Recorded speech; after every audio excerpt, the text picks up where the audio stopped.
बड़ी जोर से हंसे, मुस्कुराए, बोले आपकी पत्नी की कामना इतने वर्षों से तपस्या कर रहे हैं आप। जानता था आपके मन में बुद्धि कुतवा तब चित्त में पूर्व समयोजित तथा आपका हमने व्यवस्था बना दिया है। भगवान बोले तुम्हारी सगाई फिक्स। अरे करदम महाराज के अभी तुम मिले हो, सगाई कहाँ हो गई? हम तो लड़की देखे नहीं अभी, आप सगाई फिक्स करके चले आए।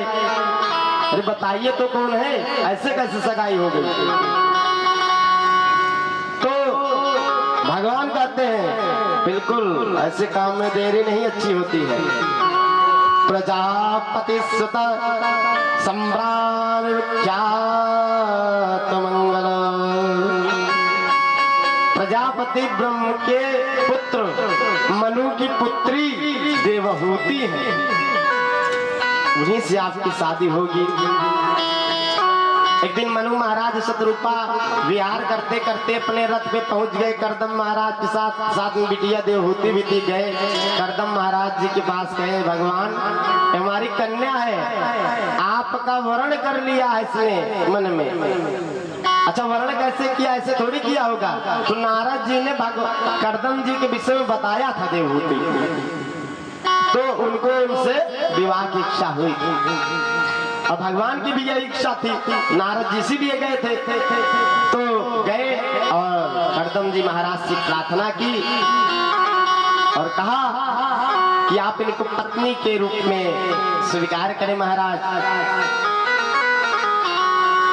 और इस प्रकार से भगवान करदम ने प्रभु की इच्छा मानकर उन्हें पत्नी बनाया। और जस विवाह गए विधि श्रुति गाई, महामुनि ने सो सब करवाई। जैसे वैदिक विवाह होता उसी तरह विवाह हुआ। अब तो भाई विवाह की क्या बताएं, हिंदू धर्म में, वैदिक धर्म, सनातन धर्म में सबसे ज्यादा गति दुर्गति जिसकी हो रही है हिंदू विवाह की। विवाह संस्कार है। बच्चों को बताइए विवाह क्या है? ये संस्कार है, यज्ञ है। अब क्या हो रहा है? खूब खर्चा हो रहा है, खर्चा हो रहा है, चर्चा भी हो रहा है, चर्चे के लिए खर्चा हो रहा है। ब्राह्मण को बुला लेंगे, दूरक चार लागे, तो ब्राह्मण इधर वैदिक मंत्र पढ़े और वही उनके मुड़वे बुलाए डीजे बजे। अब ब्राह्मण को फायदा है, मान लो हम नहीं आता फायदा ही है, आराम से डीजे को सुना भी नहीं दिया, लेकिन ये अपमान है। और इसीलिए बहुत सी गृहस्थ जीवन में समस्याएं आ रही हैं। विवाह हो गया, दूराचार, तो ब्राह्मण को अपने घर सम्मान देना चाहिए। ब्राह्मण आपके घर का कर्मचारी नहीं है, वो आपकी एक नौकर ना ही है, बुलाए को कब बैठा है, मजदूरी ना लेता है। इसलिए नहीं कि मैं ब्राह्मण इसलिए कह रहा हूँ, भागवत कह रही है ब्राह्मणों के अपमान से ही भगवान पूरा वंश खतरे में पड़ गया। आगे बहुत कथा है। उनका 6 घंटा बैठा ही नहीं है कि महाराज बैठा रहा, पहले जयमाल हो जाए, पहले गंधर्व विवाह तो हो गया गंधर्व, तो फिर उसके बाद विवाह का कोई मतलब है? कोई मतलब नहीं। सुधार करिए, इसमें परिवर्तन लाइए, विवाह को संस्कार की तरह मनाइए। ये रात्रि विवाह का सिस्टम बंद कर दीजिए। ये रात में जो 12-1 बजे भूतों प्रेत भी आना करते हैं, और अगर आप कीजिए तो लोग बुरा मानेंगे।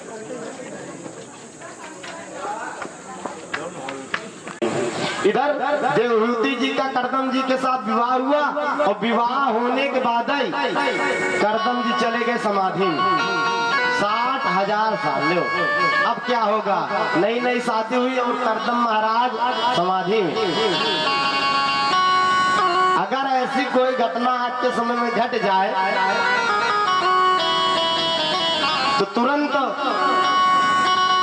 जो रात में पंडित जी सप्तपदी बोल के गए हैं, 7 वचन इधर से कुछ वचन उधर से, तुरंत खत्म।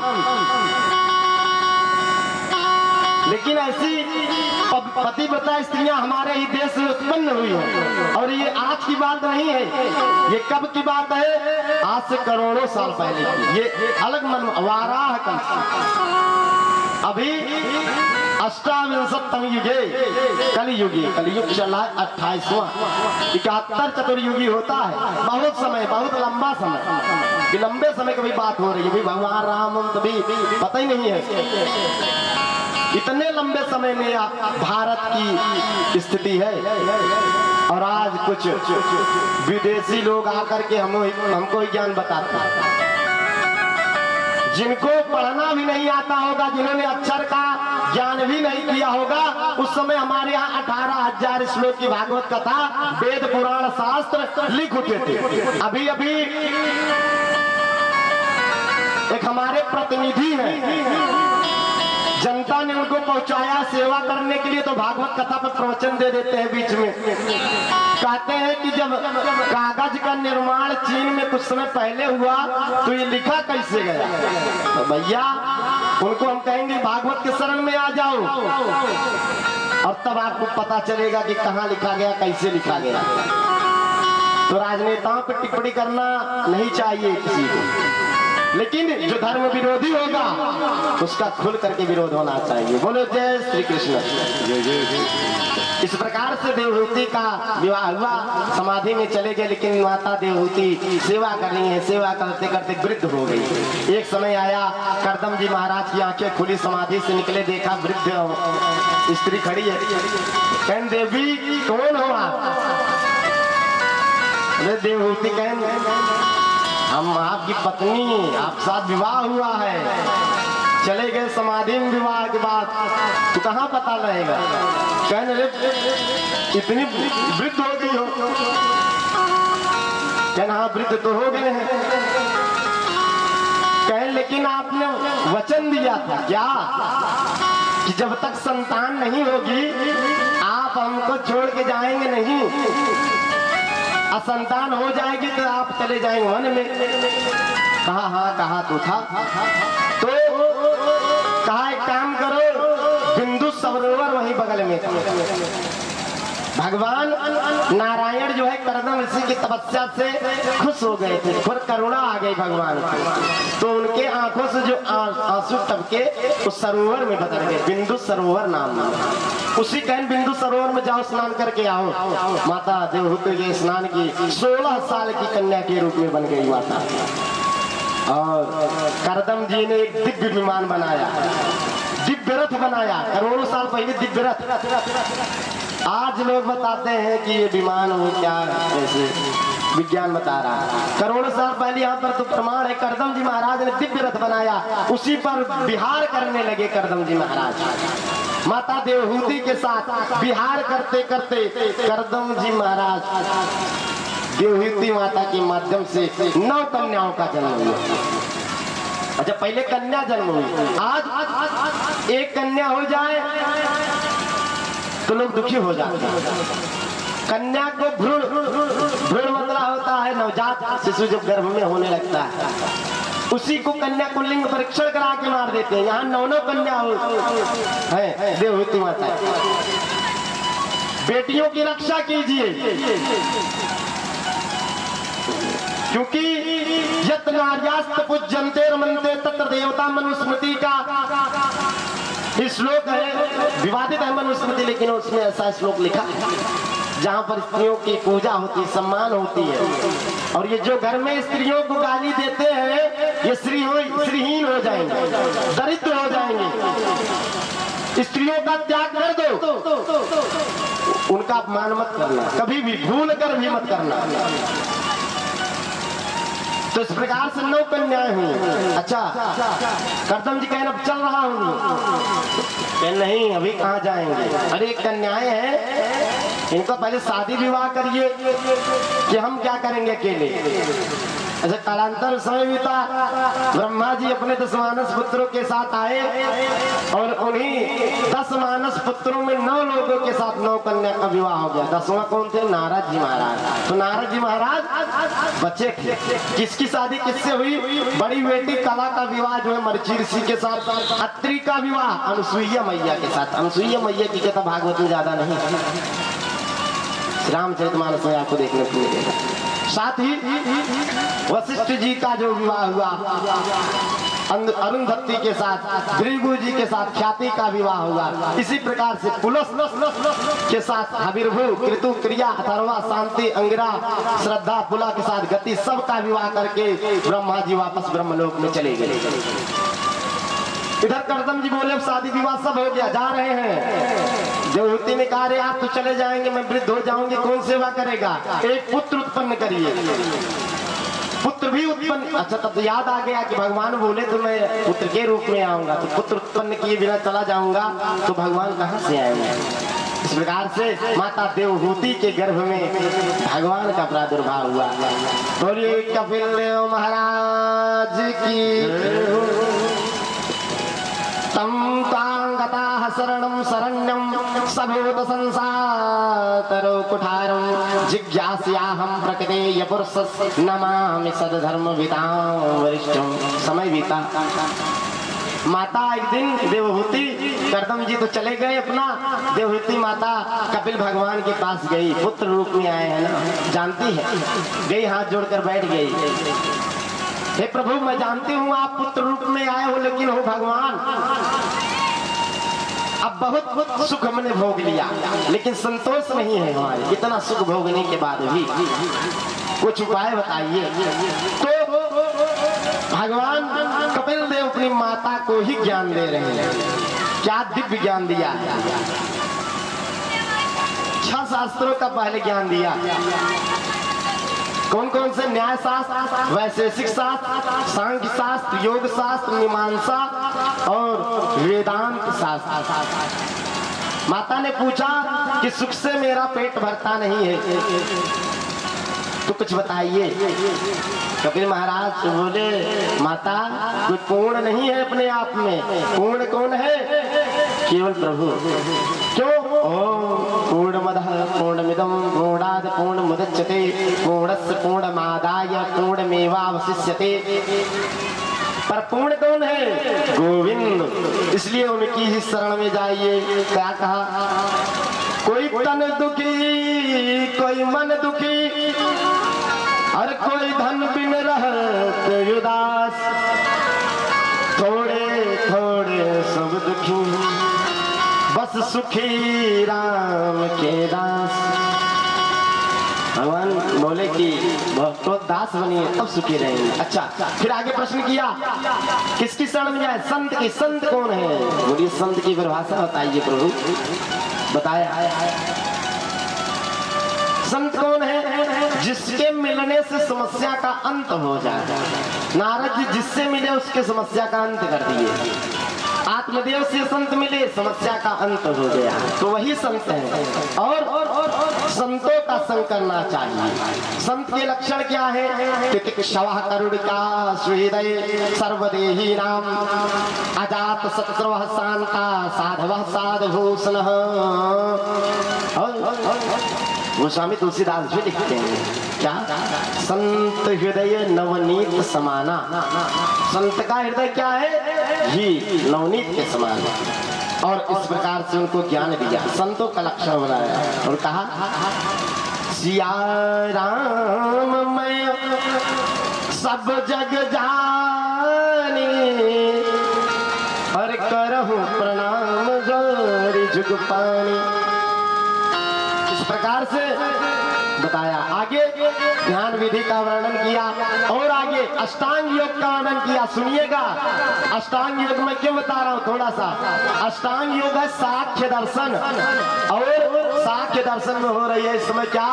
राजनीति, धर्मनीति। कुछ वर्ग वाले कहते हैं बुद्धम शरणम गच्छामि, बुद्ध की शरण में जाओ। आगे बुद्धों की बात है ऐसी, लेकिन बुद्ध जी जो ज्ञान दिए जानते हो कहाँ से दिए? यही सांख्य दर्शन का अध्ययन किए जो कपिल मुनि हमको करोड़ों साल पहले बता दिए हैं। वही अच्छा, बुद्ध जी गलत नहीं थे, उनके अनुयायी थोड़ा सा भटक गए। और क्या बताए? अष्टांग योग, अहिंसा, असत्य, अस्तेय, ब्रह्मचर्य, अपरिग्रह, इस प्रकार से बताया। नियम, शौच, संतोष, तप, स्वाध्याय, ईश्वर प्राप्ति। अच्छा, कहा कि ऐसे कैसे होगा इसके ही बता दे। कहने क्या कहा? सबसे पहले क्या करो? आसन को सिद्ध करो, यानी एक आसन पर बैठना शुरू करो। कैसे? कोई भी आसन अपना लो, चक्रासन, भुजंगासन, धनुरासन, पद्मासन, श्वासन, सुखासन, कोई जिसमें आसन पे आप बैठकर कथा कर सको, कथा सुन सको, भगवत भजन कर सको। फिर क्या करे?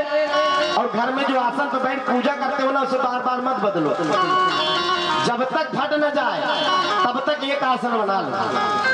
बार बार आसन बदलोगे तो स्थिर नहीं हो पाओगे। दूसरा, जब आसन सिद्ध हो जाए तो कहीं प्राणायाम करो। क्यों? प्राणायाम करोगे तो आयु बढ़ेगी। कैसे?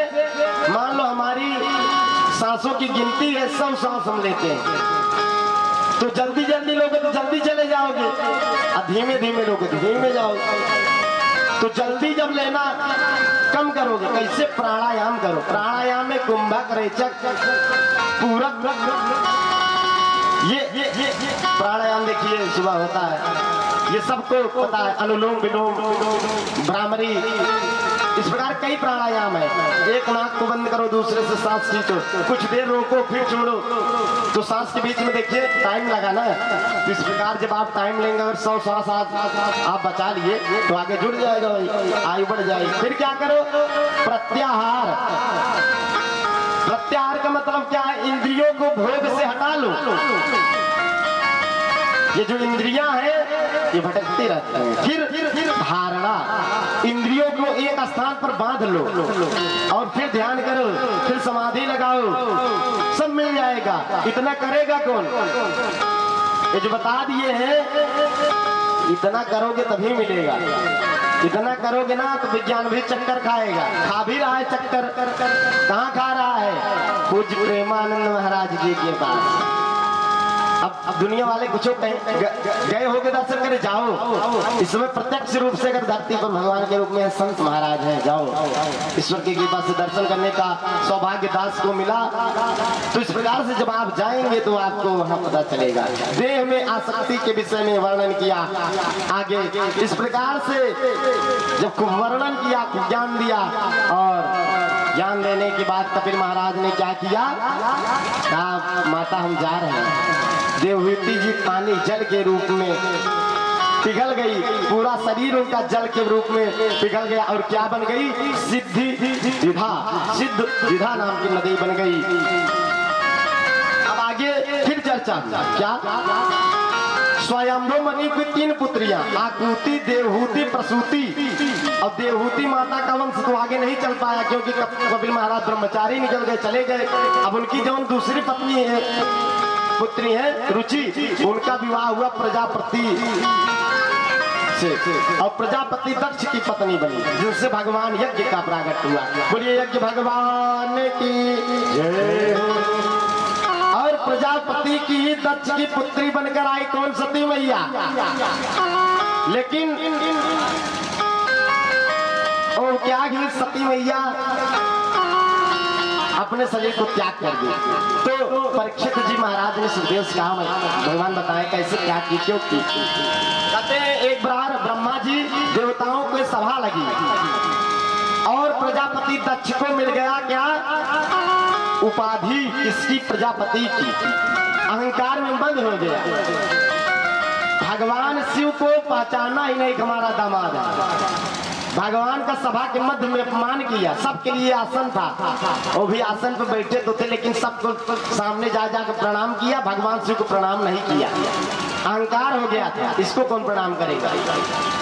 कहता कि कैलाश पे रहते हैं, मृगचर्म आभूषण पहनते हैं, कपड़ा लगता है नहीं, अरे इससे हमारा भाग्य फूट गया था, अपनी बिटिया का ब्याह इनके साथ कर दिए हैं, कुछ है नहीं इनके पास, सर्प और बिच्छू इनके आभूषण हैं और इस प्रकार से अपमान कर दिया। भगवान कुछ नहीं बोले, भोले भंडारी हैं, चले गए। कुछ समय बाद यज्ञ ने एक दक्ष ने एक यज्ञ का आयोजन किया और आयोजन में उसने सबको निमंत्रण दिया।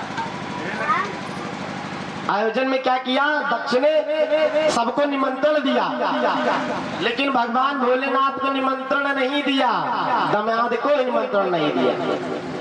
अच्छा एक बात यह है कि जैसे आपका अगर न्योता नहीं आएगा और पड़ोसी का आए गया तो जब जाए लगे न्योता खाए ना तो एक बार जानता है नहीं आएगा, लेकिन जरूर पूछे का न्योता खाए चलबे जाना था तो उनसे झगड़ा बाबा, लेकिन थोड़ी कहीं थोड़ समझा लगी तो देवता कम ना ही है, जानते हैं कि बुलावा ना ही गया शंकर भगवान। कैलाश बैठा रहे, अच्छा बहुत रास्ता दक्ष किए जाएगी, लेकिन दक्ष के यहाँ जाने के लिए बहुत रास्ता है, लेकिन जा नहीं रहे देवता।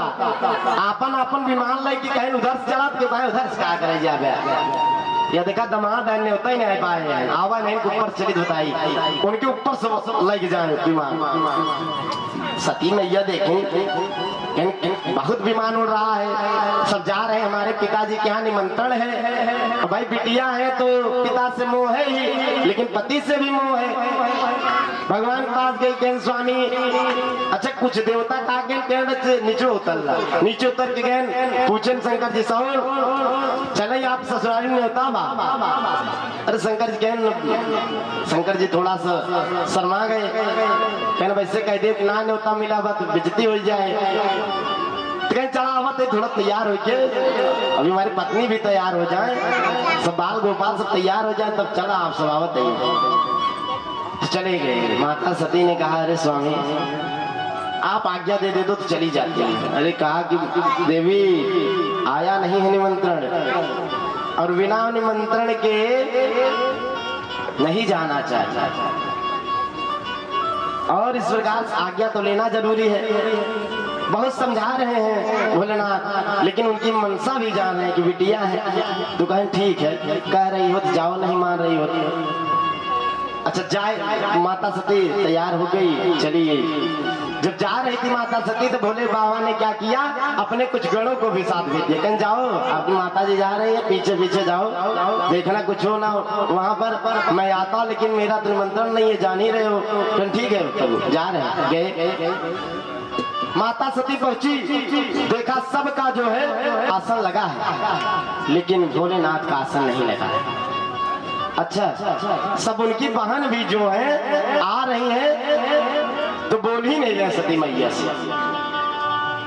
घमंड है उनको अपने पैसे का, धन का, रुपया किस नहीं जानती है कि सती मैया के पति कौन, अरे भोले भंडारी है। तो सती मैया ने अपमान देखा। जब माता का स्वभाव है ना कि माता तो बिटिया से बोलवे करेंगी, तो दक्ष की पत्नी जो है वो माता जी से बोली, थोड़ा हाल चाल लिया, लेकिन अब पिताजी से उनके डर रही हैं, तो कहीं बिटिया क्या करें, हम तो निमंत्रण भेजना चाहते थे, आपके पिताजी से जानती हो कि दामाद जी का कुछ टेंशन चल रहा है, तो इसलिए जो है नहीं भेजे। अच्छा आ गई हो तो बढ़िया भोजन वोजन करके जाना। अरे कहन माता जी आप क्या कह रही हैं, हमारे पति का जहाँ अपमान होगा मैं वहाँ एक क्षण भी नहीं रुकी हूँ। अरे क्षण क्या, अब लौट के जाऊंगी कहाँ, वो तो रोक रहे थे, कह रहे थे कि मत जाओ, मैं तो खुद ही आ गई।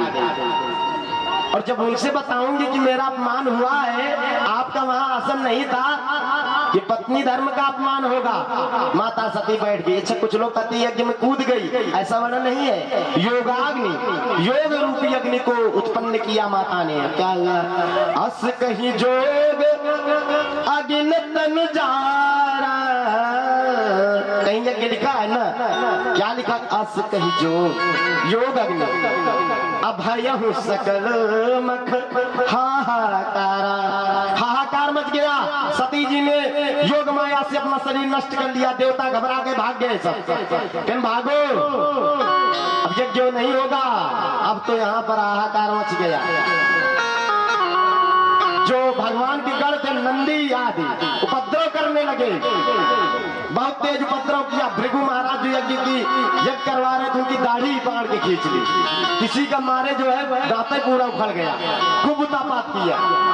भागते भागते शिव जी के पास गए। प्रभु बहुत अनर्थ हो गया। कहने क्या हुआ? कहने की माता ने ऐसा ऐसा कर लिया है। भगवान गुस्सा हुए। अपने जटाओं से एक बाल को निकाल कर पटका और वहीं पर वीरभद्र महाराज का जन्म हुआ। बोले वीरभद्र महाराज की। जाओ यज्ञ को नष्ट कर दो। जय वीरभद्र महाराज। खूब उदापात मचाया। और क्या किए? दक्ष के सर को काट करके उस यज्ञ में डाल दिया।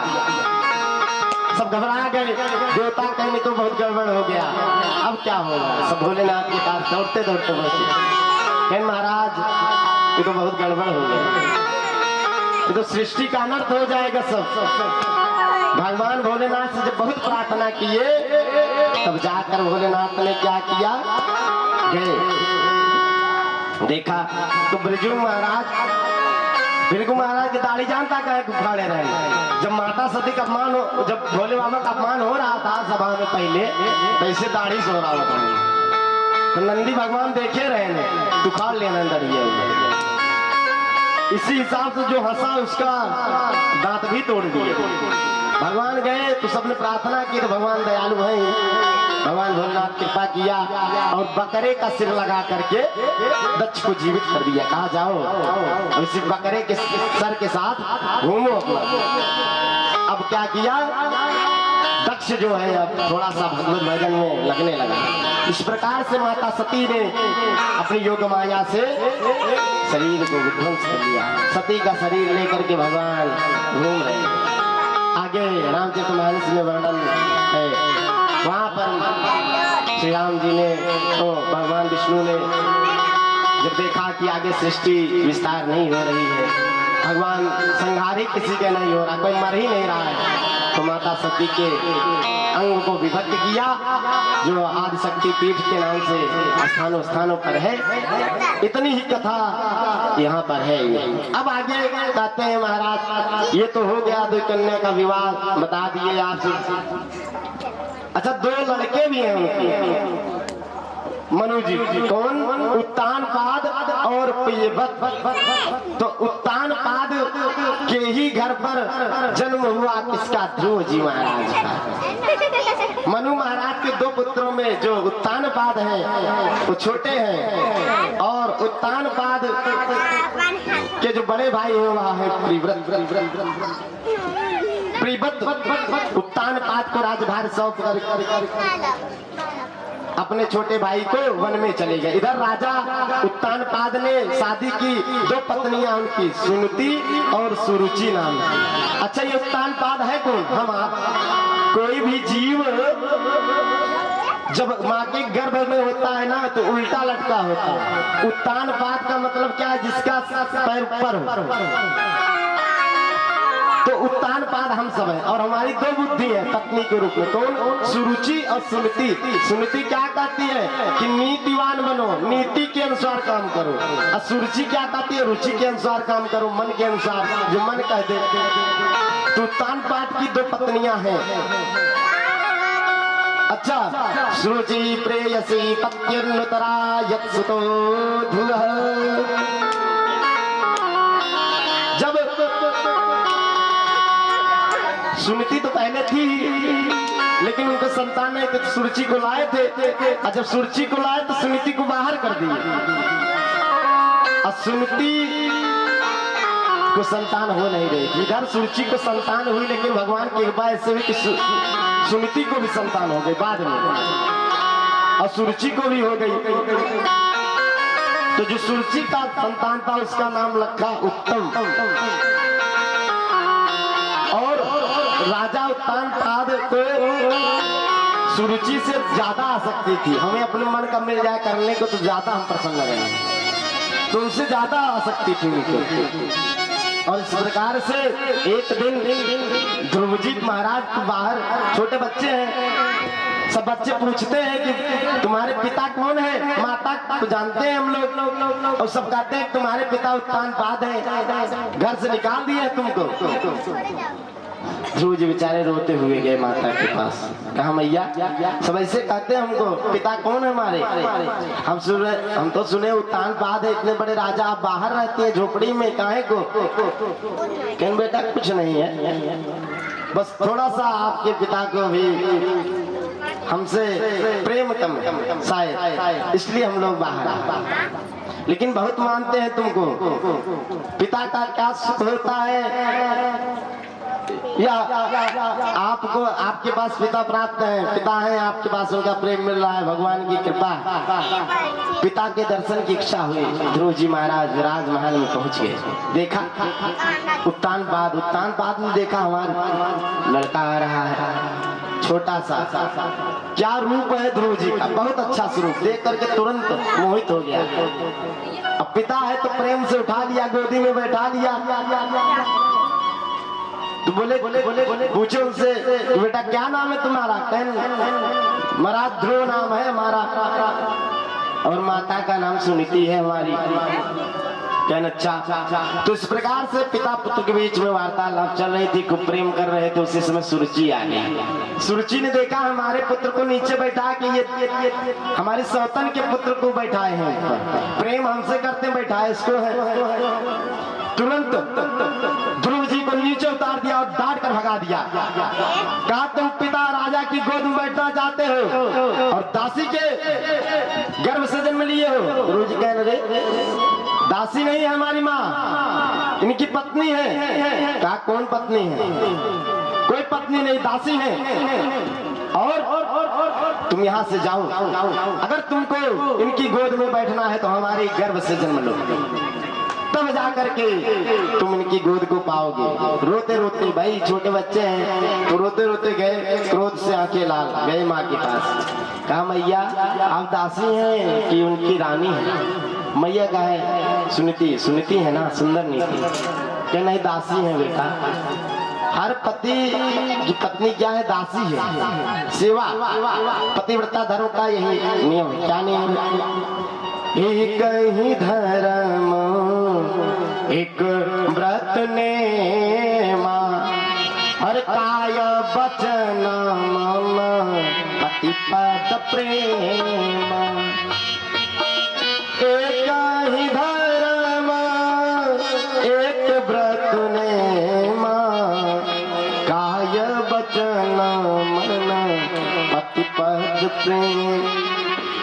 जो आप दूसरों की देवताओं की पूजा करने में मगन है, दूसरों को जल अर्पित कर रही हैं जो पत्नियां, और अपने पति को जल ही नहीं दे रहे हैं। बेचारे थक के आए, पानी मांग रहे, कह रही है बिल्कुल 2 लोटा पहले भोले बाबू चढ़ाए जाए तब कहे दे, पतन का आइया।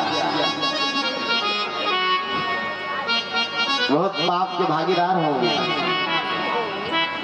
और जो भोलेनाथ है, देखिए सती मैया अपने पति के लिए ही तो योग माया में जल गई। अच्छा, ऐसे भारत देश में ऐसी स्त्रियां हैं हमारी, लेकिन आज परिवर्तन कहां से आ रहा है? परिवर्तन आ रहा है आपकी मैकाले शिक्षा व्यवस्था से, जो बता रहा है आपको कि बिटिया तुम किसी मनुष्य के अधीन नहीं हो, कोई स्त्री किसी के अधीन नहीं है। सही बात है, अधीन नहीं है, लेकिन जो धर्म है इसको भी मानिए। कहेंगे मैं अपना कमाऊंगी, तुमसे क्या मतलब? भाई गृहस्थ जीवन में हो तो स्वतंत्रता नहीं रहेगी। स्वतंत्रता हमारे यहाँ थी, स्त्रियों को स्वतंत्रता है इसमें, लेकिन वो स्वतंत्रता अलग रूप से। अगर आवश्यकता पड़े तब आप कहीं जाओ, आवश्यकता नहीं है तो पति के चरणों की सेवा ही आपको भगवान के दर्शन करा देगी। और पति का उद्धार भी आपके ही द्वारा होगा। तो इस प्रकार से आगे ध्रुव जी की माता ने उपदेश दिया। अरे कहा बेटा, कहाँ उनकी गोद में बैठ रहे हो, उनसे बड़े पिता है तुम्हारे भगवान। ध्रुव छोटे बच्चे कहन अच्छा ये अपने पिता नहीं है? कहन नहीं, ये कौन सा पिता है, एक पिता और है आपके। कहन माता तो आप बताए नहीं, उन्हीं को बता देते, इनके पास ना जाते हम। कहन कौन है? बोले वो जगत पिता है। तो कहे वो जगत पिता मिलेंगे कहाँ? अच्छा 5 साल के आपका लड़का हो कोई भेजेगा तपस्या में? लेकिन देखो माँ का ऐसा क्या सुनती है, क्या त्याग है उनका, भेज दिए उनको। जाओ उन्हीं को पुकारो, जगत पिता को पुकारो, ये सांसारिक पिता को छोड़ दो। ध्रुव जी निकल गए जंगल में। 5 साल के छोटे बच्चे हैं, घने से जंगल में चले जा रहे हैं। आज कहेंगे कि पहले पढ़ाई करें कि पहले हम भगवान भजन करें, पहले IAS बनेंगे, PCS बनेंगे, डॉक्टर बनेंगे, वैज्ञानिक बनेंगे। अरे बनो, अच्छी बात है, लेकिन उसके साथ ही धर्म का भी ज्ञान होना चाहिए। धर्म का ज्ञान नहीं होगा तो IAS बन जाओगे तब भ्रष्टाचारी बनोगे। तो इसलिए अपने बच्चों को शिक्षा दीजिए, खूब हाई फाई शिक्षा, लेकिन हाई फाई शिक्षा के चक्कर में अपने अतीत को मत भूलिए। आइए इस प्रकार से जब ध्रुव जी महाराज निकले, अब छोटे से बच्चे हैं, कहाँ घूमेंगे, भगवान देख रहे हैं। क्यों छोटा बच्चा है, इसको तो कोई मार्ग दिखाए नारद जी, तो भेजे नारद जी आए। कहने ध्रुव इधर आओ। कहने कहाँ घूम रहे हो, जाओ खेलो अपनी माता के पास। कहने खेलेंगे नहीं, पिता से मिलेंगे। नारद जी कहने सब शेर है जंगल के, सब खा ले जाएंगे। कहने नहीं, हमको इससे डर नहीं लगता है। खूब डराए नारद जी, चेक कर रहे थे उनको, परीक्षण कर रहे थे ना, डरे नहीं ध्रुव जी। कहने उनको जगत पिता चाहिए। और इस प्रकार से जब डरे नहीं तो नारद जी ने एक उनको दे दिया मंत्र। क्या दिए? ओम नमो भगवते वासुदेवाय। का इस मंत्र का जाप करो, मिल जाएंगे पिता। 5 वर्ष की अवस्था है। अच्छा 5 वर्ष से लालयेन 5 वर्षाणि 10 वर्षाणि ताड़येते प्राप्ते चे 16 वर्षे पुत्र पितृ वदाचरे। 5 वर्ष से अपने पुत्र का लालन पोषण करना चाहिए। 10वें वर्ष तक उसको ताड़िए, यानी पुत्र पर ध्यान दीजिए। लेकिन कह रहे हैं कि जैसे 16 साल का हो जाए पुत्र ना, तो उसके साथ मित्रता का व्यवहार कीजिए, तभी वो नहीं बिगड़ेगा। हम मित्रता का व्यवहार नहीं करोगे तो गलत रास्ता पकड़ लेगा। इस प्रकार से ध्रुव जी तपस्या में लग गए। और कैसे लग गए? महाराज ध्रुव जी ने निश्चय करके तपस्या करनी शुरू की। शुरू में तो 6 दिन तक फल खाते, फिर जो वो भी फल तोड़ के नहीं, जो गिर पड़ते थे वही फल खाते थे। फिर आगे समय बीता तो 9 दिन में 1 दिन पाते, 1 महीना बाद। फिर 1 महीना का समय बीत गया तो 12 दिन बाद सूखे पत्ते खाने लगे। 5वां महीना आया तो सूखे पत्ते का भी छोड़ दिया, वायु पीने लगे। 5 साल का लड़का, वही 5 साल का लड़का जिसको आप भेजते हैं कॉन्वेंट में। और क्या कहते हैं, कॉन्वेंट में भेजेंगे, वो छोटे बच्चों का स्कूल होता है, किड्स स्कूल, उसके नाम पे भी खूब मतलब अगर घर में बच्चों को पालना नहीं है तो 2 साल का लड़का है तो कम स्कूल में भेजते। अब मैडम जी खूब पैसा लेके तो लड़का के पालन पोषण करिए, ऐसा मत करिए। शहरों में ज्यादा व्यवस्था है, गाँव में नहीं है ऐसा। और इस प्रकार से अब अंततः भगवान ध्रुव ने क्या किया, अपनी सांस को ही रोक लिया। सांस को रोकते ही पूरे ब्रह्मांड की सांस रुक गई। देवताओं में हाहाकार मचने लगा, सब पशु पक्षी सब मरने लगे, प्राणवायु रुक गई। प्राणवायु रुक गई तो देवता दौड़ते हुए भागने लगे। क्या कहते हैं, नवाभिधान भगवान प्राण रोधम चराचरस्याखिल सत्सुधाम्नः विदेहि तन्नो वृदान्ति मोक्षम प्राप्तम भजं त्वां शरणम। देवता शरण में गए, कहे प्रभु क्या हो रहा है? अच्छा एक बात और, आपके यहाँ थोड़ा हमसे त्रुटि नहीं हुई है,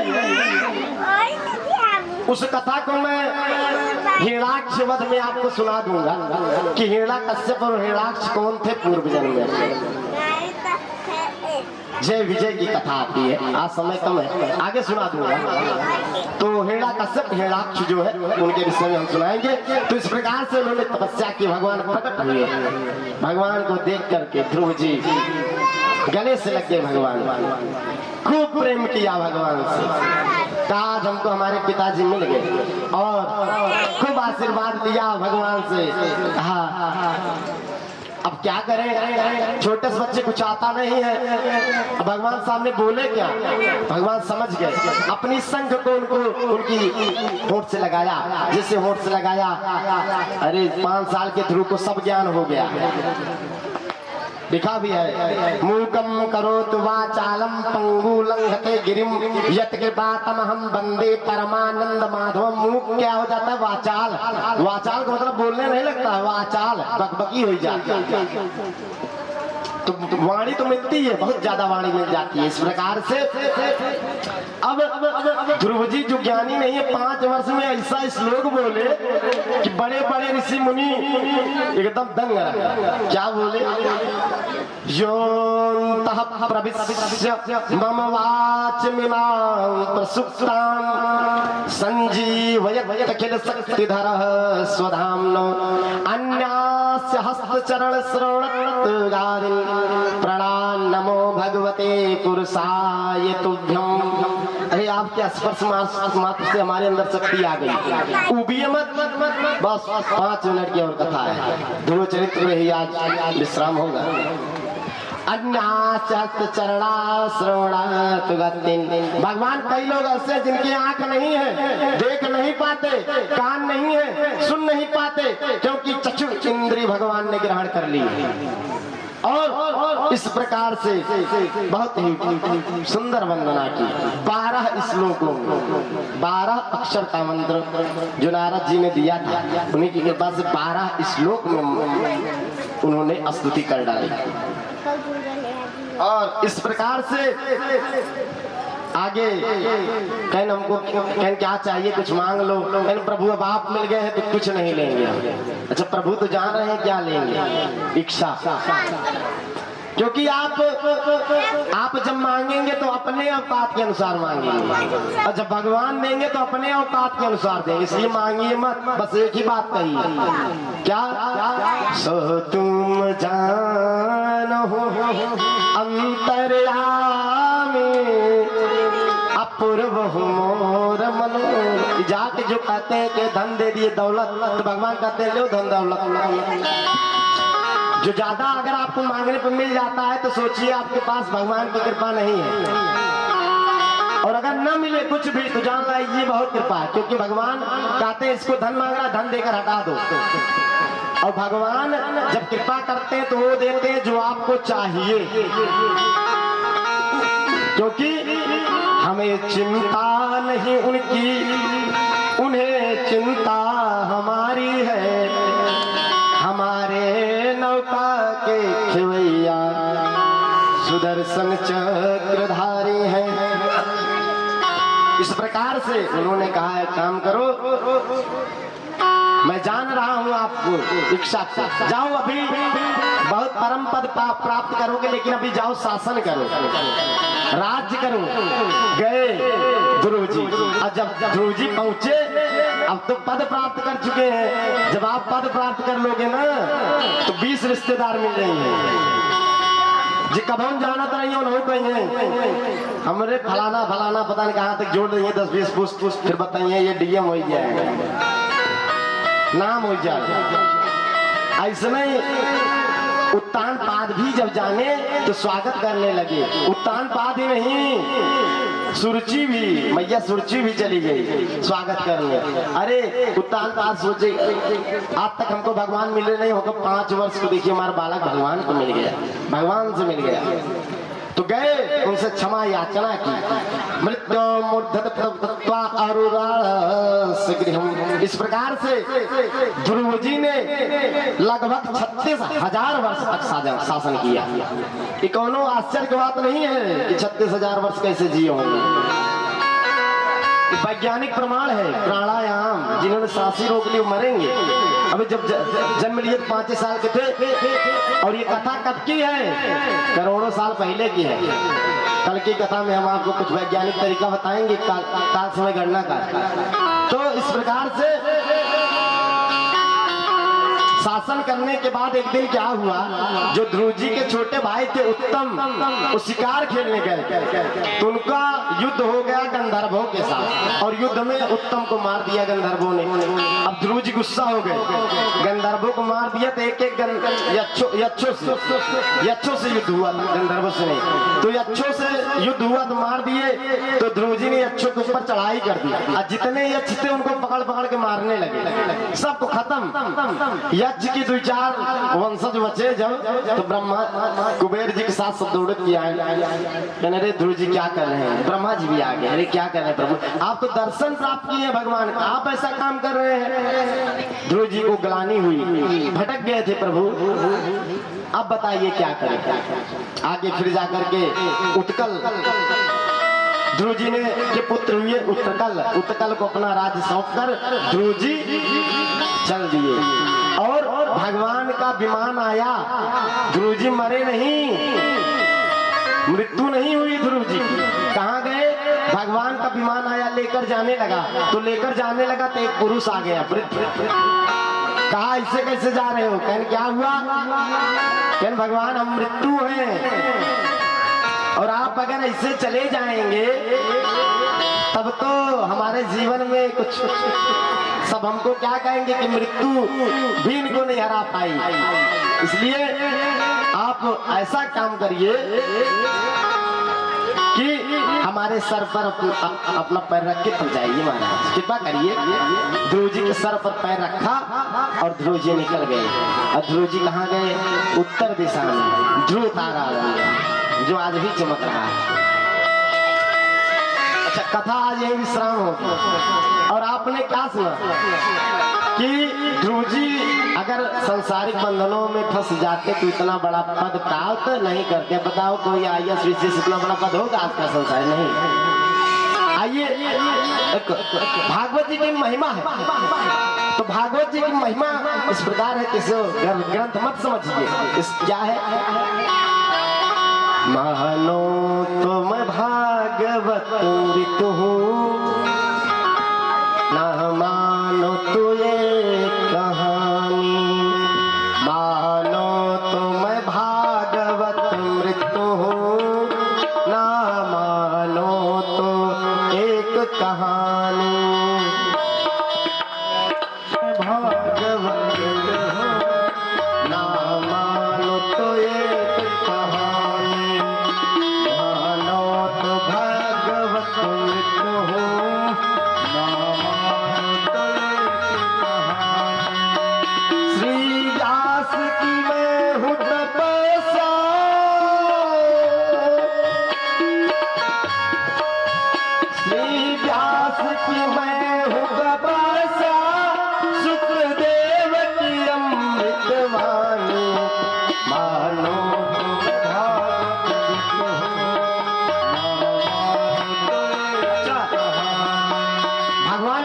प्राप्त हुई। थोड़ा सा कल रात में हम सोच रहे थे तो हमारे दिमाग में ऐसे आ गया, ये गाना आपको मिलेगा नहीं, क्योंकि ये गाना बना ही नहीं, ये हमने बनाया था कल रात में। तो इस प्रकार से 2 लाइन है, सोशल मीडिया के माध्यम से लोगों तक पहुंचेगा, लेकिन इसमें कुछ चीजें दूसरों को ही जुड़ी हैं। आगे क्या कहते हैं? मैं राम की हूँ मर्यादा, सीता की अग्नि परीक्षा, मैं राम की हूँ मर्यादा, सीता की अग्नि परीक्षा, मैं राम की हूँ मर्यादा, सीता की अग्नि परीक्षा, राम की हूँ मर्यादा,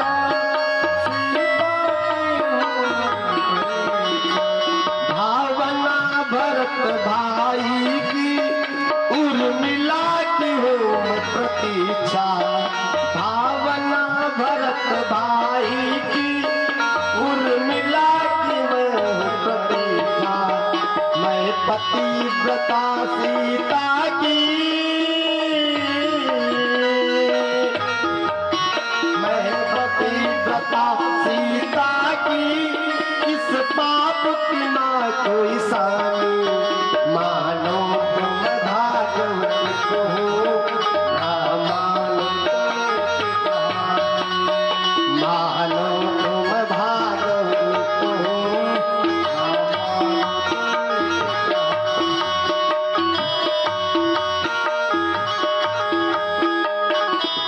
आगे भी वर्णन है। मैं केवट की एक नैया, गंगा की निर्मल धारा, मैं केवट की नैया, निर्मल धारा। धन धन है गीध जटायु, जिनको श्री राम ने तारा, धन धन है गीध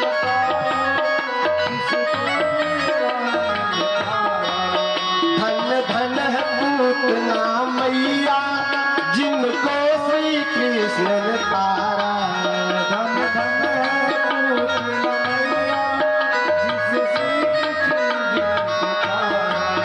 भक्तों के भाव से भरकर,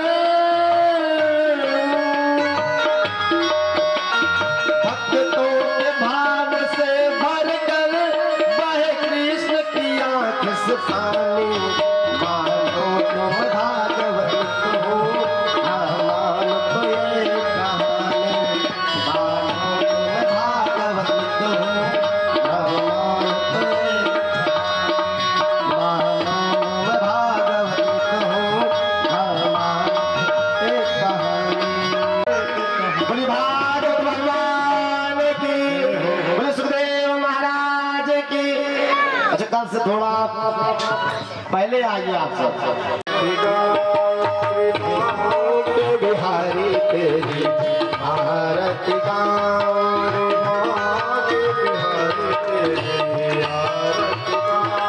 श्री कांट बिहारी तेरी आरती गाऊं,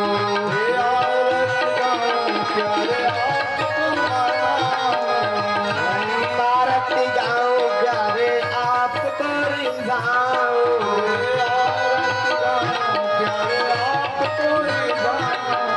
कांट बिहारी तेरी आरती गाऊं, तेरी आरती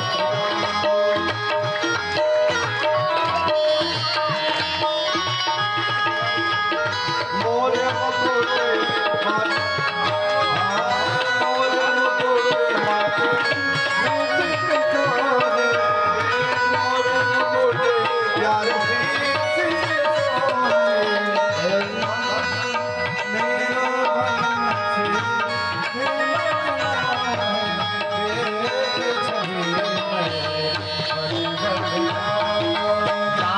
मेरो बिहारी तेरी आरती गाऊं,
दास अनाथ के नाथ आप हो।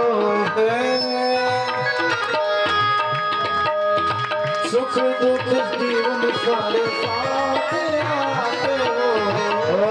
सुख दुख जीवन सारे साथ आप हो।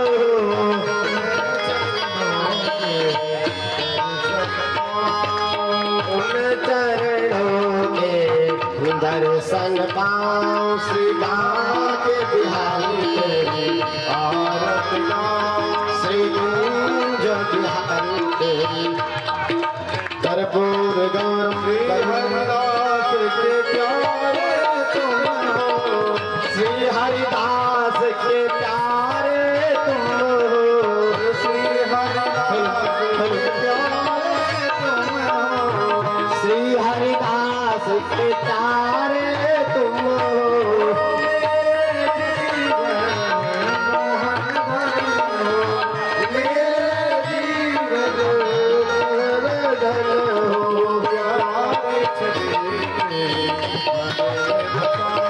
श्री राम के बिहारी तेरी आरत गाऊं श्री राम के बिहारी तेरी आरत कर्पूर गौरम करुणावतारम संसार सारम सदा वसंतम हृदयारविंदे भावं भवानी सदा त्वमेव माता कविता त्वमेव त्वमेव बन्धो सदा त्वमेव त्वमेव विद्यारूढं त्वमेव त्वमेव सर्वं त्वमेव देव श्री कृष्ण गोविन्द हरे देव हे राधा नारायण वासुदेव श्री कृष्ण गोविन्द हरे देव हे राधा नारायण वासुदेव हे राधा